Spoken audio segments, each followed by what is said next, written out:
Hi, I'm Pastor Kurt, and this is your 5-minute Bible study. Today, we're going to be looking at Matthew chapter 26, verses 14 through 25.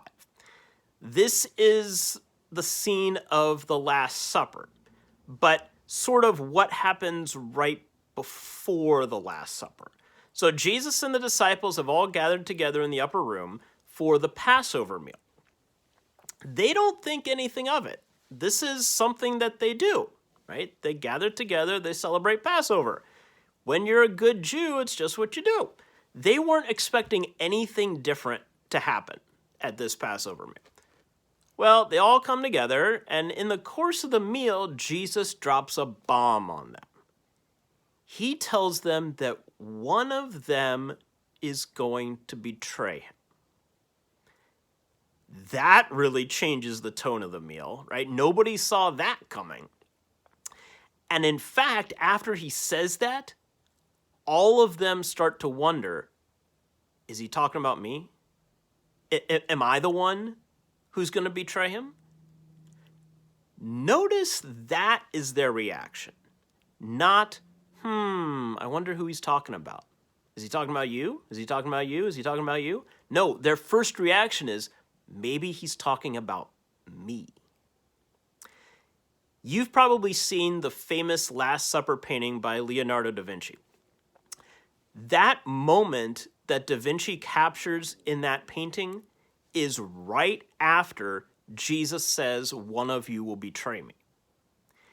If you look at that painting, you'll notice the disciples are kind of talking amongst themselves, right? Jesus is there sitting in the middle. He's just said this. And then all of the disciples are like, what's going on? Is he talking about me? Who's he referring to here? A lot of times we often jump to Judas because we know how the story plays out. But notice that all of the disciples thought they had it within them to betray him. They didn't know who Jesus was talking about. They thought it was them. Each one of them at the table thought Jesus could have been talking about them, which means they all had it within them to betray him. It's not just Judas who betrayed him, right? Remember, in the end, all of those disciples ran away. They were scared. They were cowards. There were only a few women who stood there at the cross as Jesus died. Everybody else fled.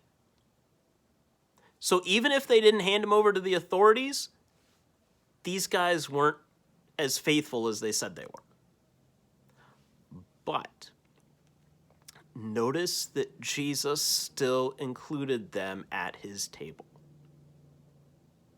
When you feel shaky in your faith, when you feel full of doubt and insecurities, when you wonder if you're going to live up to the standards that Jesus has for you, when you think about how you fall apart and how you fail, remember, Jesus still includes you at his table too. Jesus did not say, one of you is going to betray me and I want that person to get out. No. He included them in that last meal. Judas then got up and left on his own. But in that moment, Jesus still included them. He still gave his body and blood for them too. This is why Holy Communion is amazing, or part of the reason why Holy Communion is so amazing. Here we are, broken, sinful, flawed people who don't always live up to the way Jesus wants us to, and yet he welcomes us to his table. And he gives us his body and blood, right? The body of Christ broken for you, the blood of Christ shed for you. For you. That's amazing. Just like it was given for Judas and for everybody else gathered at that table that night. So even though we are weak, he is still strong. He still loves you. He's right there with you.